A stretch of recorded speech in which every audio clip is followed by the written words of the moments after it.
Olá meninos, tudo bem? Boa noite. Hoje a gente vai falar um pouco, sobre a disciplina, ainda dando aquela continuidade, introdução à enfermagem, certo? E o nosso conteúdo de hoje é sobre sinais vitais. Ontem tivemos a aula, não foi? Na segunda, que foi sobre a questão de aspectos introdutórios do hospital, que foi a introdução. E hoje estamos, abordando agora um pouco desse conceito de sinais vitais. O que é sinais vitais? Os sinais vitais, ele indica um funcionamento fisiológico do organismo normal ou anormal. Por que esse sinal vital fala de forma normal ou anormal? Porque mesmo um paciente com algum tipo de patologia, com algum tipo de condição clínica, essa pessoa automaticamente pode ter uma alteração dos sinais vitais. Tá? São chamados de sinais vitais porque suas variações elas podem indicar algum tipo de enfermidade naquele indivíduo. Devido à importância dos mesmos, a enfermagem deve ser bem exata na sua verificação e anotação. O que eu gosto de dizer com isso é que a enfermagem deve realmente ter habilidade, ter conhecimento, ter destreza, ter todo o procedimento técnico para estar automaticamente avaliando esses sinais vitais. E qual o objetivo, professor, dos sinais vitais? Avaliar a condição de saúde do paciente, avaliar a condição clínica, avaliar o funcionamento fisiológico do nosso organismo. Quando eu falo algo fisiológico é algo normal e quando eu retratar algo patológico é algo anormal, fora da normalidade. Auxiliar no diagnóstico, tratamento e acompanha a evolução da doença. Então, os sinais vitais, ele auxilia, nesse processo, de diagnóstico e tratamento. Os sinais vitais são indicadores das condições de saúde do indivíduo, revelando o seu estado geral, ou seja, revelando o seu estado que se encontra. Devido à importância da verificação desses sinais vitais, eles devem ser de forma totalmente verídica, certo? Coincidindo de forma fidedigna para uma boa anotação e verificação desses sinais vitais. Tudo na nossa vida existe diretrizes e para a avaliação de sinais vitais a gente deve também conhecer umas diretrizes. Que é conhecer a variação normal e avaliá-la individualmente. Então, avaliar cada sinal vital devidamente individual, certo? Para não ter atrapalhação, não ter automaticamente erros. Conhecer a história clínica do paciente. Qual é a história clínica? É um paciente hipertenso? É um paciente diabético? É um paciente que tem problema respiratório? Vamos conhecer essa história clínica, vamos conhecer os fatores, que pode também influenciar e automaticamente podem atrapalhar na verificação dos sinais vitais. Certificar-se da adequação dos equipamentos, o esfigomanômetro estar devidamente calibrado, o glicosímetro ele estar com a fita correta, igual do chip, em situação de alteração, repetir a verificação, e caso persista, solicitar o outro colega que faça, caso você sinta dúvida, devidamente pelaquela questão do valor que foi mensurado, do valor que foi dado, certo? E existem 5 tipos de sinais vitais, antigamente era 4. O Ministério da Saúde colocou para 5, mas além desses 5, vocês vão ver outro, que também é encontrado como sinal vital, mas só que dentro da normalidade, dentro do Ministério da Saúde, ele não é um sinal vital, mas acaba, necessitando dessa avaliação, que possa ser que essas alterações de alguma sintomatologia pode ser devidamente por esse sinal, tá? Temperatura, aqui é o T, o nome, e aqui é a nomenclatura, que é graus Celsius. Pulso, certo? Que é batimentos ou BAT por minutos. Respiração, incursões por minutos ou RPM, tá? Pressão arterial, certo? Que é PA, o nome, e MMHG. Vocês podem ver também a palavra TA como tensão arterial. E dor, que é o quinto sinal vital, né, que foi encaixado, que a gente também mensura essa dor do paciente, avalia, né, na verdade. E o outro sinal que vocês podem ver em folhas de sinais vitais é o HGT, que é a questão da glicemia do paciente, que a gente também sempre avalia no momento da triagem, no momento da chegada desse paciente, a gente faz essa avaliação. Os sinais vitais, eles devem ser mensurados de acordo a cada situação clínica do paciente e seguindo os roteiros e os protocolos da unidade. Se um paciente ele faz uma entrada no hospital, ele está sendo admitido, então devo verificar todos os sinais vitais daquele paciente. Na presença dos cuidados rotineiros, o médico avaliou para ser avaliado esses sinais vitais de 2 em 2 horas, de 4 em 4 horas, de 6 em 6 horas. Como foi essa avaliação que o médico pediu? Qual é o cuidado rotineiro da equipe ali dentro? Durante uma consulta, né, o paciente vai fazer uma consulta, a gente faz essa avaliação. Antes ou depois de procedimentos invasivos, no pré, intra e pós-operatório, ou seja, no momento que você vai realizar a cirurgia, no período de tratamento daquela cirurgia, que é recuperação, e no pós-operatório, na avaliação daquela cirurgia. Antes e depois da administração de medicamentos que tenham alterações automaticamente cardiovasculares, respiratórios, hemoterápicos, que elevem esses tipos de sinais vitais. Sempre que julgar necessário, deve-se avaliar os sinais vitais. O primeiro sinal vital que a gente vai estar trabalhando hoje é a temperatura. T, o nome já diz, é o nome, e graus Celsius é a nomenclatura. A temperatura, ela existe um valor de referência, né, que é um valor único, certo? O valor normal do adulto é de 36 a 37 graus Celsius.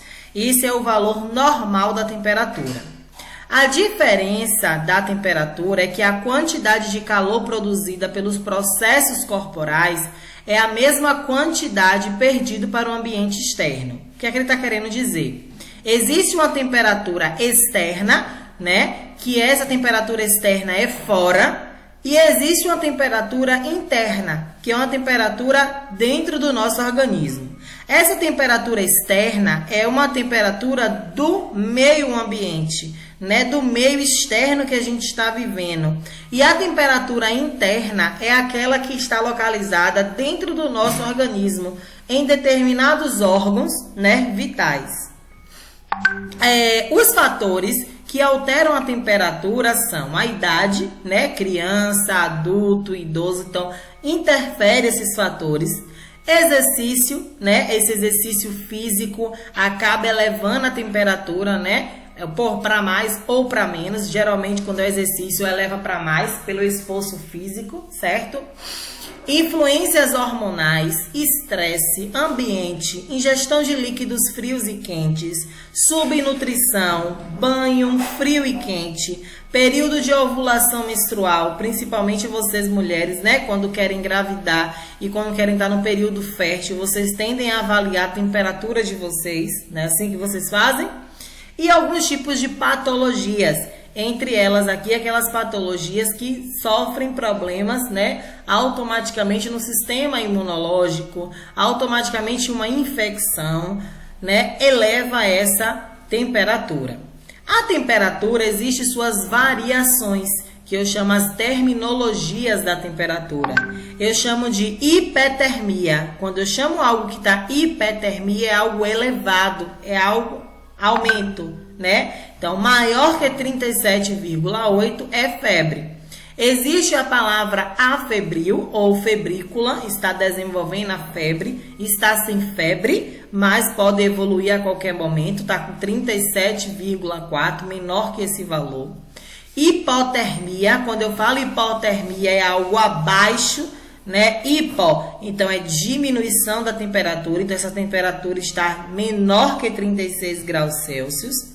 E existe um tempo mínimo de deixar o termômetro no paciente para a gente fazer essa avaliação, que algumas literaturas me trazem de 5 a 7 minutos, Mas existem outras literaturas e até mesmo nós profissionais, quando vai passar para os alunos, automaticamente é de 3 a 5 minutos que fica o termômetro e espera ele apitar. Existe o estado febril. Esse estado febril ele é 37,5 a 38,5, né? Tá elevado. Pirexia, que é o momento que fala que pode convulsionar, que a febre chega a 40,1 a 41 graus Celsius. Eu gosto de dizer a vocês que eu trago aqui termos aqui da literatura, né? Dos estudos que são realizados. Mas nem tudo que a literatura demonstra é acontecido em prática dentro de uma unidade hospitalar ou dentro de um serviço de saúde. Alguma coisa ela modifica. Então, quero dizer a vocês que para eu aprender a prática, eu preciso saber a teoria de forma correta, para eu estar desenvolvendo uma boa prática. Então, façam esse link que hoje em dia, agora a gente vai fazer essa interligação, onde eu vou botar alguns estudos de caso e dizer: o paciente deu entrada no hospital com hipertermia. O que é hipertermia, professor? Febre. O paciente deu entrada no hospital com hipotermia. O que é hipotermia? Diminuição da febre, né? Abaixo. Então, o paciente está com hipotermia. Febre é uma síndrome caracterizada por uma elevação corporal, ou seja, centrada em alguma situação de origem endógena, de origem fora do nosso organismo, ou seja, né, uma infecção pelo vírus do HIV, o paciente tende a ficar com febre, né? Uma infecção de garganta é fora do nosso organismo, o paciente tende a ter uma febre. Então, o que é essa febre geralmente, né? O hipotálamo, ele passa a entender as necessidades de preservar o nosso calor, né, o nosso corpo, e através de alguns mecanismos que estão, né, encaixados dentro do nosso hipotálamo, vai fazer uma vasoconstricção periférica. Essa vasoconstricção é o momento onde os vasos eles vão restringir, eles vão automaticamente apertar essa contração, né, essa situação de concentração de sangue, aonde vai acontecer alguns tremores, calafrios, e a febre automaticamente ela é provocada pelo metabolismo corpóreo do consumo de oxigênio. Tá gastando muito oxigênio e automaticamente, né, o que acontece eleva essa febre. Existem tipos de febre, né? Quais são os tipos de febre? Intermitente, a temperatura aumenta em algum período do dia, tá? Intermitente, tá? No decorrer do dia a temperatura vai oscilando, vai aumentando, né, no decorrer desse dia. Existe febre remitente, a temperatura permanece elevada por um dia ou mais, então ela vai intercalando, certo?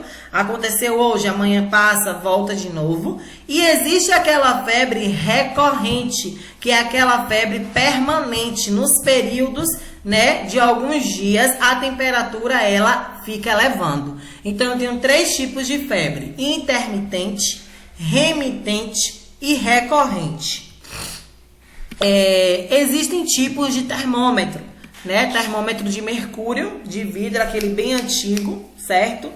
Eletrônico, aquele que é eletro, né? Aquele com a questão de tecnologia digital. E o descartável, que a gente automaticamente introduz e joga fora. A unidade de medida utilizada para o registro da temperatura em prontuários é chamada de grau Celsius, certo? Quais os locais para medir a temperatura? Axila, boca e reto. O mais fidedigno, certo, é o reto, porém é o pouco utilizado. E o que é menos fidedigno é a axila, que é o mais utilizado, tá bom? Local para aferir a temperatura, né? Boca, reto e axila, o tempo de permanência de cada um, mas eu globo que é de 3 a 5 minutos. Aqui já é uma literatura que traz totalmente diferente, mas ele está trazendo a localidade de cada temperatura com a sua faixa normal de ser, tá? Como eu falei com vocês, a região axilar é a mais usada, embora menos fidedigna, né? Menos verídica, pois sofre algumas alterações pelo estado, né? Que o paciente está inserido por alguns fatores que a gente já trouxe aqui. Um dos fatores, o fator ambiente, né? Onde ele está localizado. A verificação retal é aquela mais exata, mais precisa, porém a menos utilizada, sendo a mais utilizada nas maternidades e nos serviços de pediatria e também em adultos inconscientes ou em estado grave.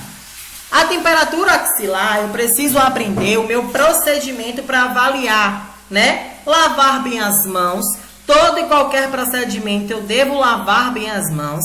Explicar ao cliente qual procedimento vai ser realizado. Olha, senhora Maria, olha, senhora Joana, iremos agora mensurar a sua temperatura. Iremos verificar a temperatura corporal da senhora, certo? O que é temperatura? Vamos no termo técnico? Não. Vamos para falar com a população, um termo, né? Que sejam todos conhecidos. Eles não sabem o que é temperatura.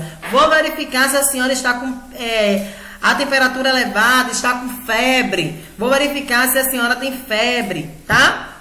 Realizar a desinfecção do termômetro após realizar, né, essa questão da mensuração.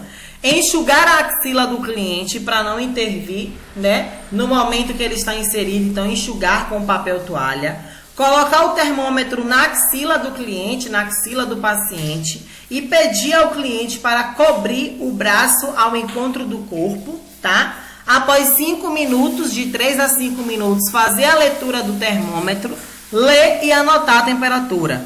Fazer a desinfecção do termômetro, sacudi-lo para poder deixar ele zerado, calibrado, cuidadosamente, até que a coluna do mercúrio desça, tá? Após todo esse processo, guardar o material. Quais os materiais necessários para a avaliação da temperatura? Termômetro, recipiente com bolas de algodão embebido com álcool para fazer a higienização, pedação de papel higiênico ou gaze para poder fazer enxugar, né, as axilas do paciente, luvas descartáveis, tá? Para poder fazer todo esse processo. Agora a gente vai falar um pouco sobre pulso. Somos 5. Hoje vocês vão aprender toda a introdução de sinais vitais, vão aprender a temperatura e vai aprender pulso. Depois de pulso eu vou pausar. Na próxima aula a gente vai voltar com pressão arterial, respiração, dor e um pedaço de HGT, tá bom? O pulso é a elevação palpável do fluxo sanguíneo, percebida em vários pontos do corpo. O pulso é a mesma coisa de um tambor. O tambor não faz assim? Tum, tá, tum, tá, tum, tá. Faça aí a palpação no pulso radial de vocês e observe esse fluxo sanguíneo fazendo aí, ó, tum, tá, tum, tá, tum, tá. Esse tum-tá do tambor é o nosso fluxo sanguíneo percorrendo no nosso corpo, certo? E em alguns pontos do nosso corpo eu vou ter uma pulsação de artéria. Eu quero que vocês identifiquem no nosso corpo humano quais são os locais que eu tenho um pulso, além do nosso pulso radial. Vocês irão fazer isso e deixar anotado no caderno de vocês, tá? O pulso é a pressão exercida pelo sangue, né? Nos vasos sanguíneos, nas correntes sanguíneas, que vai fazer os nossos batimentos cardíacos. O ritmo do pulso é uma medida indireta do débito cardíaco. Esse débito cardíaco é a quantidade de sangue que é ejetada para o coração para fazer esses batimentos, tá? E esse pulso que automaticamente vai dar essa pressão exercida para ele, tá? O pulso é uma sensação ondular. Quando eu falo uma sensação ondular, pense como fosse uma onda do mar. Aquela onda forte do mar é a contração e quando ela faz o jato é o relaxamento das contrações, tá? A unidade utilizada para registro do pulso é BPM, batimentos por minuto. E a frequência normal do pulso é o seguinte, ela é de 60 a 100. Algumas literaturas traz de 60 a 80, algumas literaturas traz de 70 a 100, de 70 a 80, de 70 a 90, mas a correta e a que vocês vão utilizar é a de 60 a 100 batimentos por minuto em adultos, porque em outras faixas etárias ela muda, tá bom? Que vai ser uma pesquisa que vocês irão desenvolver também. Aqui o pulso, ó, adulto, 60 a 100 batimentos. Quando é criança, 80 a 120 batimentos por minuto.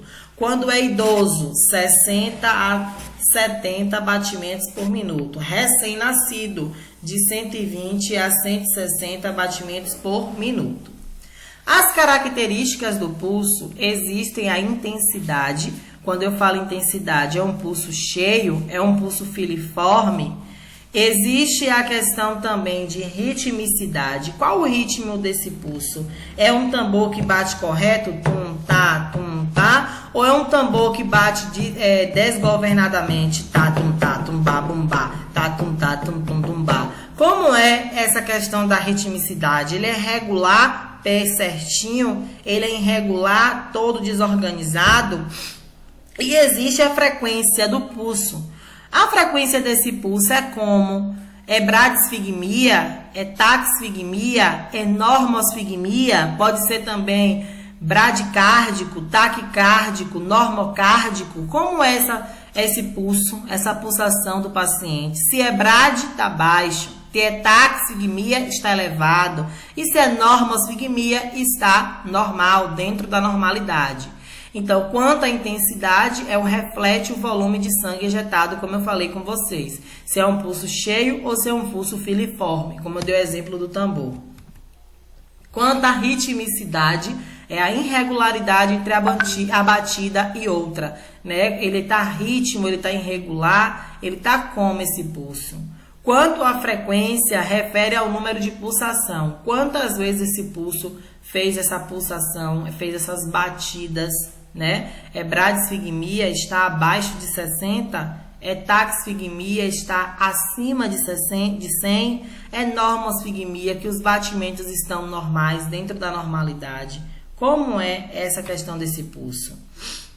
Lembra que eu falei com vocês que existem os locais da pulsação, né? Quais são os locais das artérias para verificar o pulso? Radial, sobre o rádio, facial, sobre a mandíbula, temporal, sobre a superfície, né, superficial, carótida, braquial, femoral, pediosa. Eu quero que vocês façam a identificação dessas artérias, né, desenhando um corpo humano, identificando todas essas artérias no corpo humano. Tire foto e mande para mim. Ó, locais de verificação do pulso, tá vendo? Pulso apical, a verificação desse pulso apical destina-se ao controle de pacientes digitalizados e com doenças cardíacas, tá? E o pulso radial é mais verificado, mas quando ele se apresenta muito fraco, vamos verificar nas carótidas e na femoral, que são as artérias mais calibrosas, né? E permitem uma melhor verificação fidedigna. Existem fatores que influenciam a pulsação, né? Tanto fatores fisiológicos, que é no não ambiente que a gente está inserido, como patológicos, que é o estado patológico que o paciente tem. Ao fisiológico, a idade, né? Exercício físico, febre e calor, dor. Então, dor é um sinal vital que pode elevar os demais sinais vitais, tá? Ansiedade, emoção, dor intensa não aliviada, drogas, né? Hemorragias e gestação.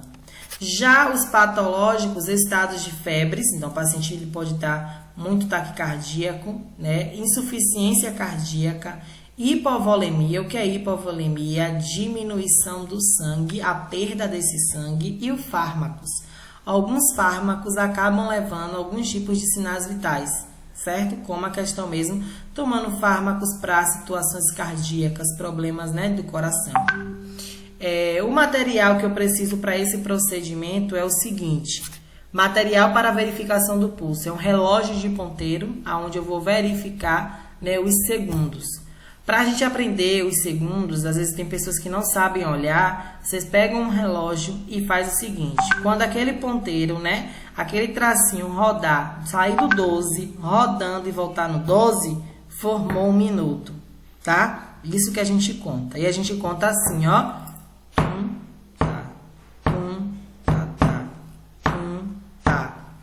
Tum. 1,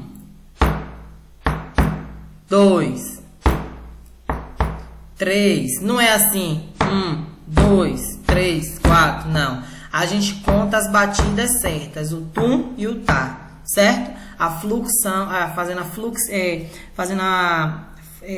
Oh, meu Deus, perdi a palavra. Desculpa, gente. Fazendo a questão do jato sanguíneo, tá? Que vai fazer essa fluxão.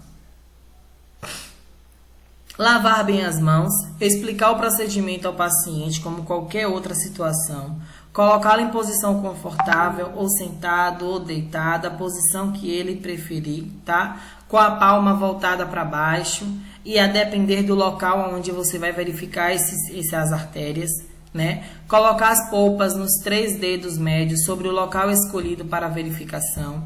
Pressionar suavemente até localizar os batimentos, que se você pressionar com muita força, você pode automaticamente perder a sensibilidade, não fazer, né, essa mensuração de palpação. Procurar sentir bem o pulso, pressionar suavemente a artéria e iniciar a contagem dos batimentos. Contar as pulsações durante 1 minuto e dentre esse 1 minuto você vai avaliar a frequência, que eu expliquei com vocês, se é normo, se é TAC, se é FIGO, né? A tensão, né? O volume, como o volume é cheio, é filiforme, e o ritmo está regular ou irregular. Lavar as mãos, registrar e anotar as normalidades e assinar, tá? Uma observação importante.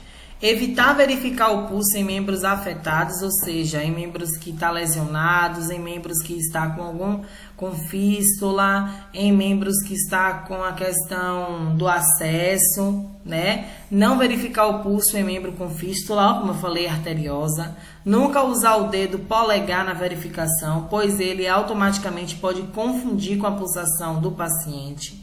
Nunca verificar o pulso com as mãos frias para não dar choque, então sempre fazer o quê? Não é quente, é esquentar um pouquinho a mão, juntando uma na outra, né? Em caso de dúvida, repetir a contagem. Se tiver dúvida novamente, chamar um colega para poder verificar, né, essa mensuração do pulso. E é isso aí, gente. A gente vai parar aqui na frequência respiratória, certo? Onde eu vou fazer o desenvolver dela na próxima aula. E vocês irão estudar sobre temperatura, irão estudar sobre pulsação e vai estudar sobre a introdução de sinais vitais.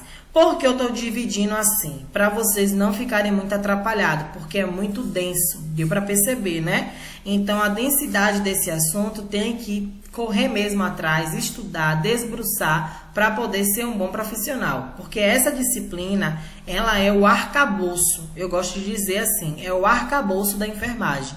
A enfermagem, ela não vive sem essa disciplina. O curso técnico de vocês precisa dessa disciplina para vocês serem um bom profissional. Porque é aqui que vocês vão aprender a verificar sinais vitais, a dar banho no leito, a observar uma patologia, né? E automaticamente até ajudar o médico com um possível diagnóstico ou possível indicação de tratamento para aquele paciente, certo? É aqui que a gente vai estar identificando e intervindo muito, porque algum tipo de patologia pode elevar um tipo desses sinais vitais e a gente vai estar sempre sinalizando ao médico, certo? Fiquem com Deus, espero que vocês tenham gostado. Eu vou estar enviando um vídeo complementar para poder estar aperfeiçoando e melhorando o conhecimento de vocês, juntamente com a atividade de fixação. Qualquer dúvida, estou à disposição. Um grande beijo.